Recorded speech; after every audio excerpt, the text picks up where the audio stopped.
É um privilégio poder trazer a palavra do Senhor para vocês nessa noite. E nós estamos vivendo um momento no nosso calendário que remete a tudo isso que a gente cantou. O nascimento de Jesus, todo esse movimento que se faz nas cidades, esse clima que eu gosto muito, um clima festivo, um clima gostoso, final de ano, reta final das coisas que você precisa fazer durante o ano. E eu queria compartilhar com vocês algo que Deus falou comigo, que tem a ver, vai falar para nós assim, onde está nossa esperança? E eu queria convidar você a abrir a sua Bíblia em Lucas, no capítulo 2, Lucas, capítulo 2, do verso 1 ao verso 7. Você que está aqui, você que está em casa, abra a sua Bíblia em Lucas 2, 1 a 7. Eu vou ler na NVT, vocês vão projetar? Yes. Bom, muito bom. Lucas 2, de 1 a 7. Diz assim: naqueles dias, o imperador Augusto decretou um recenseamento em todo o Império Romano. Esse foi o primeiro recenseamento realizado quando Quirino era governador da Síria. Todos voltaram à cidade de origem para se registrar. Por ser descendente do rei Davi, José viajou da cidade de Nazaré, da Galileia, para Belém, na Judéia, terra natal de Davi, levando consigo Maria, sua noiva, que estava grávida. E estando eles ali, chegou a hora de nascer o bebê. Ela deu à luz seu primeiro filho, um menino, envolveu-o em faixas de pano e deitou-o numa manjedoura, porque não havia lugar para eles na hospedaria. Gente, essa é uma história linda. Essa é uma história maravilhosa. É o relato do nascimento do nosso Salvador. Ele foi prometido, ele foi esperado, ele foi desejado pelo povo. Os profetas falaram dele. O Júnior leu aqui sobre Miqueias. Isaías 9? Fala também sobre isso. Então os profetas falaram dele. Desde o Gênesis, lá no Éden, já havia a promessa de que viria aquele que esmagaria a cabeça da serpente. E esse momento chegou. Estamos a poucos dias do nascimento de Jesus. E esse plano perfeito e maravilhoso de Deus, ele envolveu milhares de pessoas ao longo da história. Esses dias eu estava folheando naqueles vídeos curtos que tem, e um estudioso estava explicando quantas conexões a Bíblia tem dentro dela. Quantos 1000 anos levou-se para escrever a Bíblia toda? E quantas conexões uma parte faz com a outra. Algo praticamente impossível de ser coordenado do ponto de vista humano. E aí quando eu olho para essa história que envolveu milhares de pessoas, nações, reinos, pessoas simples, pessoas do alto escalão da sociedade, pessoas políticos, reis, servos e servas, crianças, escravos, jovens e os mais experientes. Tudo bem executado, tudo a seu tempo.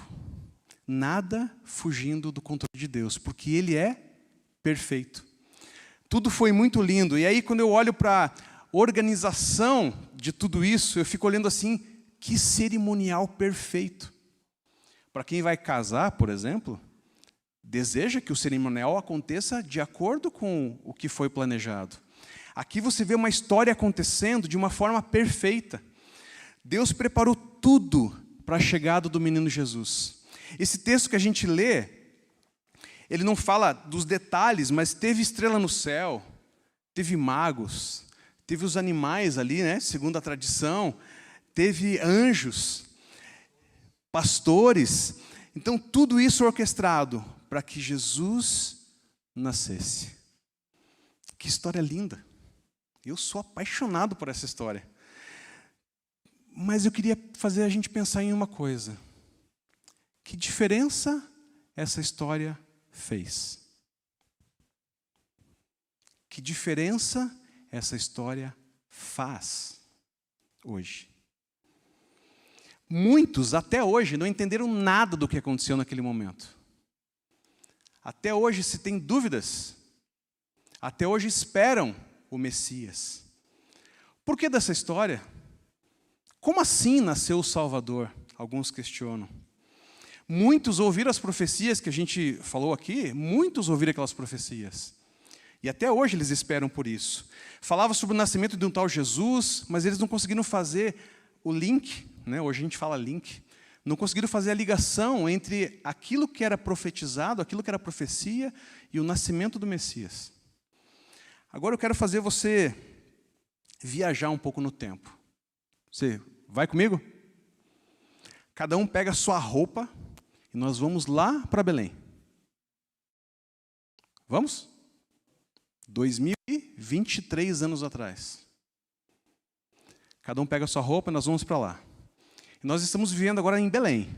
Tá bom? Todo mundo aqui vive em Belém. Você trabalha no que você trabalha, o outro ali é operador de máquina, o outro cuida dos bichinhos, o outro cultiva, o outro é artesão. Você já parou para pensar como as pessoas viveram esse exato momento? Dia 20 de dezembro do ano 0. O que as pessoas estavam fazendo? Qual era a expectativa que elas tinham a respeito de tudo isso que ia acontecer? Falta poucos dias para o nascimento do Salvador, do Filho de Deus, que colocaria um antes e depois na história. E nós estamos na mesma cidade que ele. Daqui a pouco ele vai nascer. Faltam apenas 5 dias para isso acontecer. Como que foi o dia anterior ao nascimento de Jesus? Será que houve expectativa de alguém? No dia do nascimento dele, será que foi feriado nacional?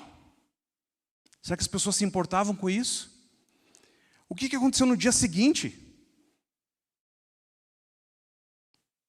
Provavelmente, eu e você acordamos e fomos trabalhar. Acordamos e fomos fazer as nossas coisas. Preciso te contar uma coisa. A vida, ela acontecia naquela cidade de forma muito natural e normal. Os relatos bíblicos, eles não falam desse momento da infância de Jesus.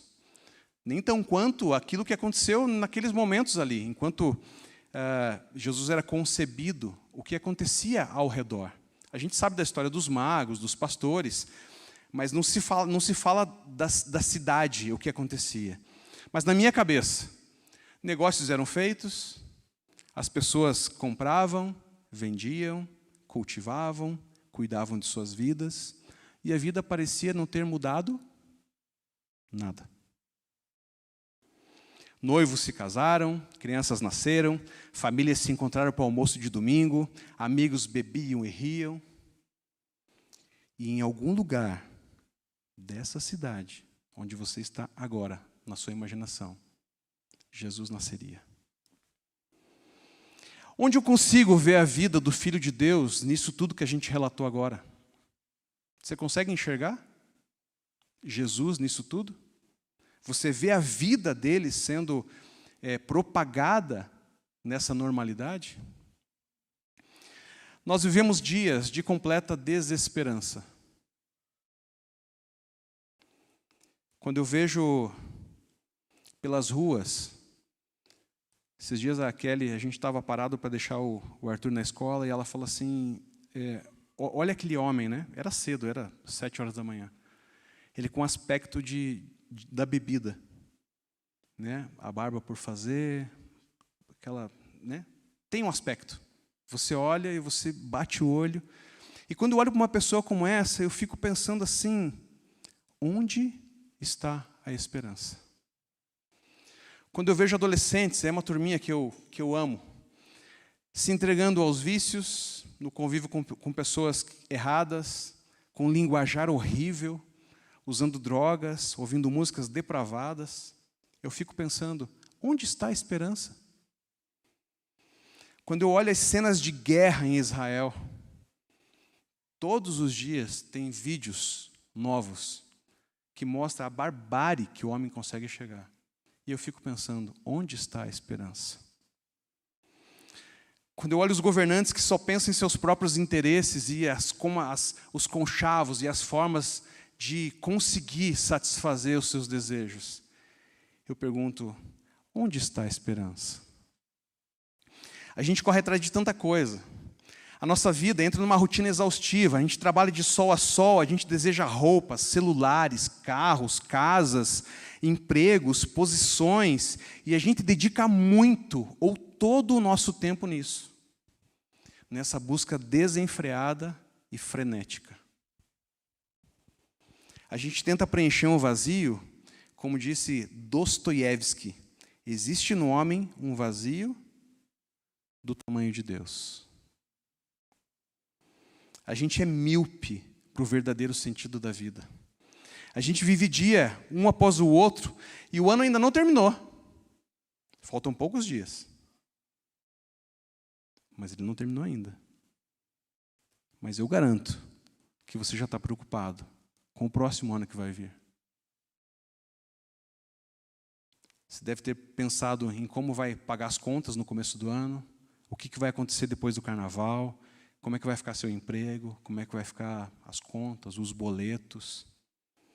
E a gente vive cheio de preocupação, ansiosos pelo futuro, e de tão ansiosos pelo futuro, a gente não consegue viver o presente.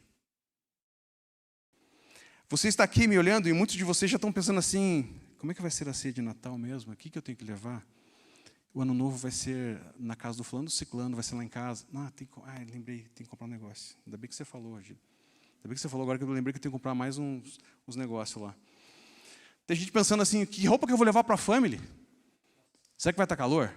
Ou não muito? Será que eu levo o cobertor ou levo o ventilador? O Júnior falou que vai levar o ventilador. E a gente começa a pensar, será que vai ter retrospectiva na televisão esse ano? Será que vai ter o show do RC? Na virada? E outras tantas futilidades que a gente vai deixando preencher o nosso coração com isso. E a gente não consegue viver o presente. Parece que a nossa vida é só passado, que são as nossas tristezas, e o futuro.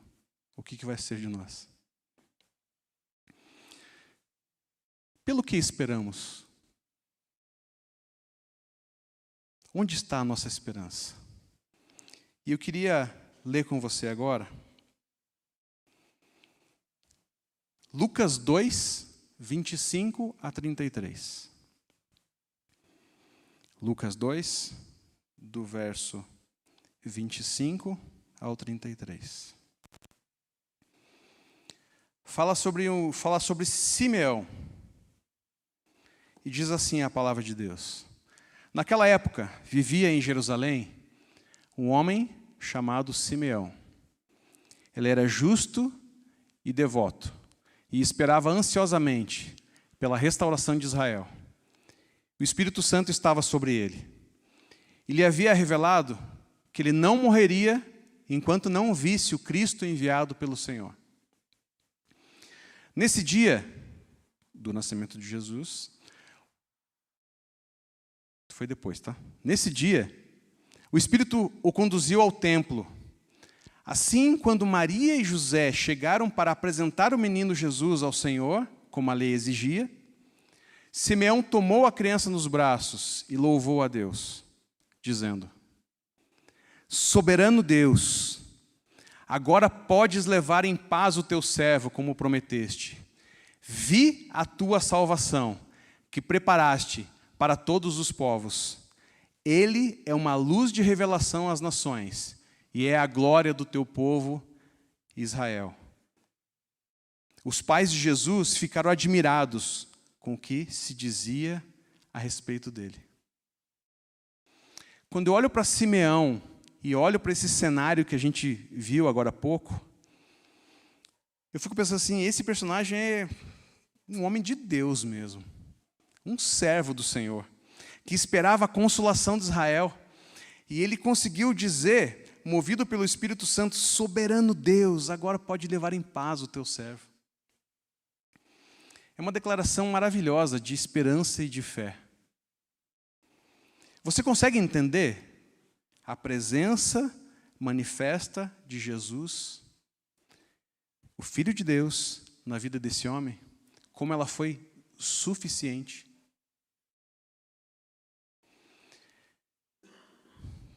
Na minha cabeça, e olhando o texto, você vê que Deus não deu nada para ele. Nada do que a gente corre atrás. Deus deu para ele a presença dele. A presença de Jesus na vida de Simeão completou o que ele precisava. O que levaria o homem a pedir, a orar assim: Senhor, está tudo bem? Hoje em dia, o pessoal diz assim: estou pleno. Né? Ele falaria assim: Deus, eu estou pleno. Pode me levar. Já posso descansar em paz. Somente um profundo sentimento de completa realização. Uma certeza de que ele encontrou o seu sentido pleno. Simeão estava vivendo sua vida como a gente deveria viver, mas em sintonia com o Eterno. Jesus, na vida de Simeão, foi o Emanuel. Que é o quê? Deus conosco. Simeão presenciou isso de forma palpável. Ele chegou ali perto do bebê e ele conseguiu tocar o bebê. E levantando as mãos aos céus, ele disse: posso descansar em paz. A gente fica nessa correria louca. A gente fica até dentro da igreja, de atividade em atividade, de coisas em coisas, de evento em evento. Quando Simeão apresenta Jesus, é o que ele precisava. E ele só consegue ter essa conexão, ele só consegue ter essa certeza, porque ele conseguia pedir a Deus, ler a palavra, orar, ouvir a voz do Senhor, porque a Bíblia fala que o Espírito Santo revelou para ele: vai lá agora. E quando ele foi, a coisa aconteceu. Então o que eu queria que você meditasse é: o que você tem feito com a sua vida? O que você tem feito com os seus afazeres? E como isso se liga, como isso se conecta àquilo que o Senhor quer para você? Olhando a vida de Jó, Jó sofreu muito. Jó sofreu demais. Em Jó 29, 24, ele faz um relato. Mas é outra versão agora, tá? Mas pode deixar aí, mas não tem problema, eu vou ler outra. Que a outra versão diz assim: eu sorria para aqueles que tinham perdido a esperança. O meu rosto alegre lhes dava coragem. Jó, vivendo tudo o que viveu, conseguia sorrir para aqueles que tinham perdido a esperança.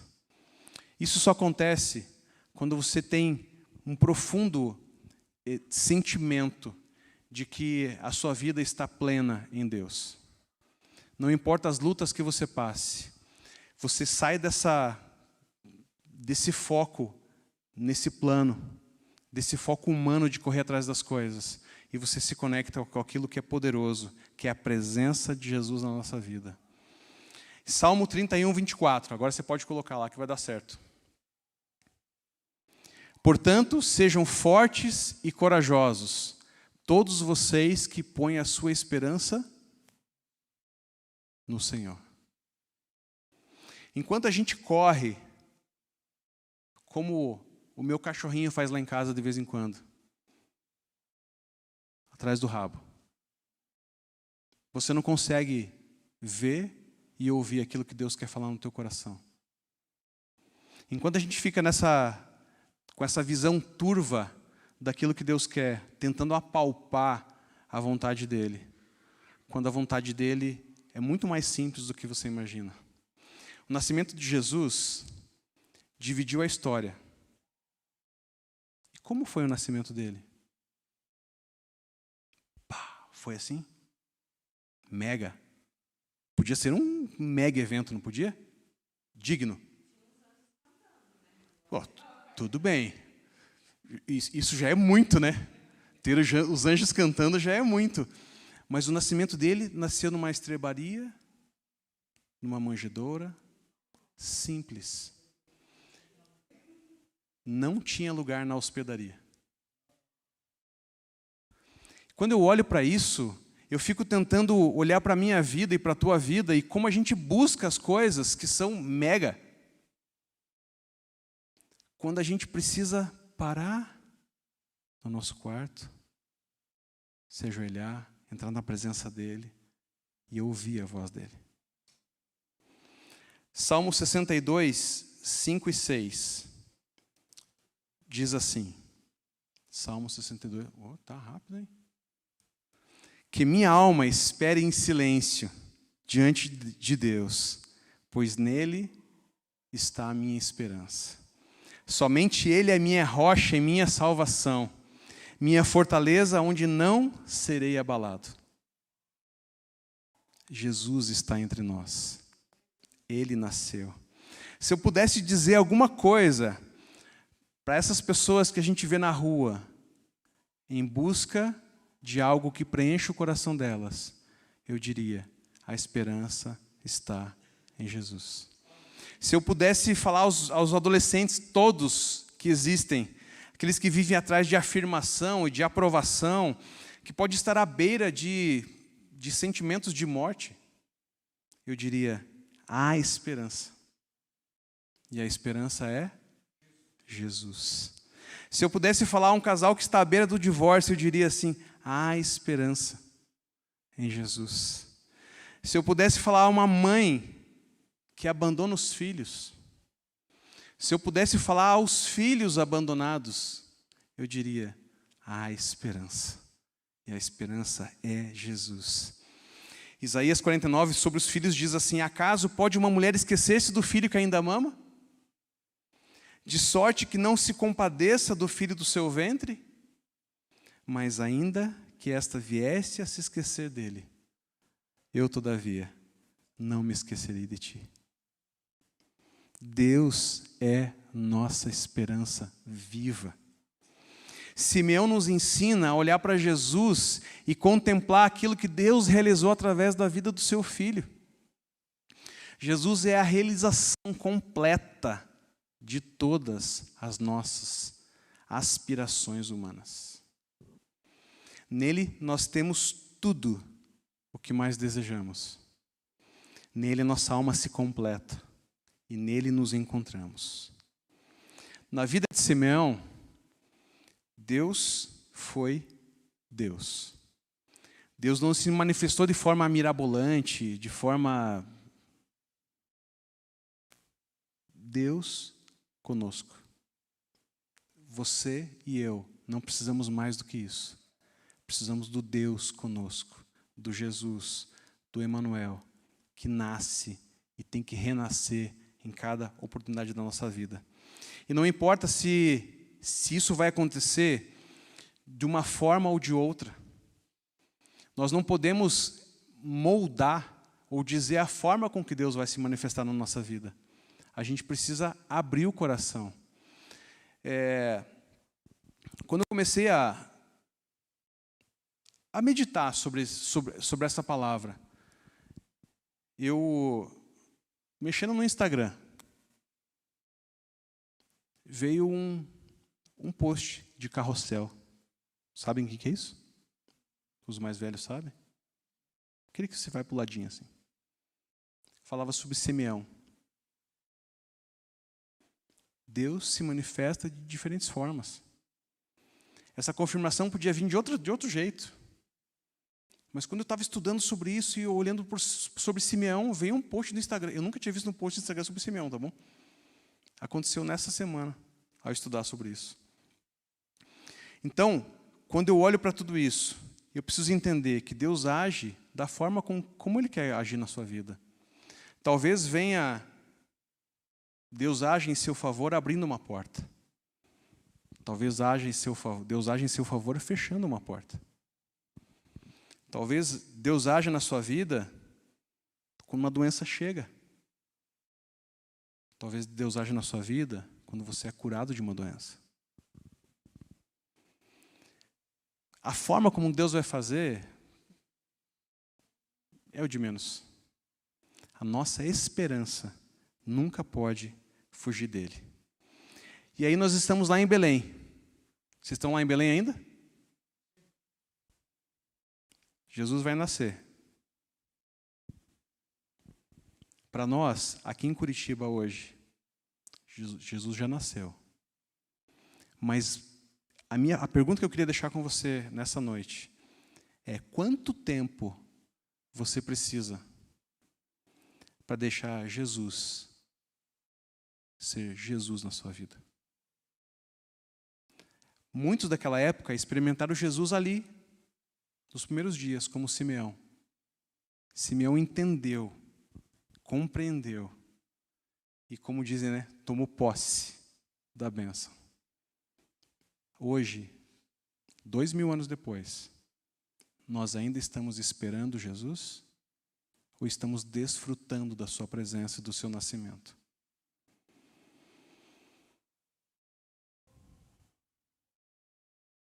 Deposite sua esperança em Jesus. A vida fica mais leve, a vida fica mais feliz e você vai viver mais tranquilo. Feche seus olhos, vamos orar? Senhor, eu quero te agradecer pela tua palavra. Quero te pedir que o Senhor possa, com o teu Espírito Santo, falar melhor aos corações aqui, aos corações de quem está em casa. Que a gente consiga entender, que a gente consiga ter a capacidade de poder entender o teu propósito, o teu nascimento. E, Pai, que se ainda há pessoas que estão lutando contra essa crença, que a gente crê que o Senhor nasceu para morrer pelos nossos pecados, nos reconectar ao Senhor. Que isso seja derrubado, que isso seja tirado em nome de Jesus. Que haja, Pai, nessa noite, pessoas que as vendas possam ser tiradas dos olhos. Que eles possam entender que Jesus nasceu para nos salvar. Que o nascimento de Jesus faz parte de um plano maior, de amor por mim, de amor por cada um que ouve essa palavra. Que essa palavra encontre um lugar especial no coração de cada um que vai ouvir, que ouviu, e que essa semente possa brotar e possa fazer diferença na vida de todos. É assim que eu oro, em nome de Jesus. Amém.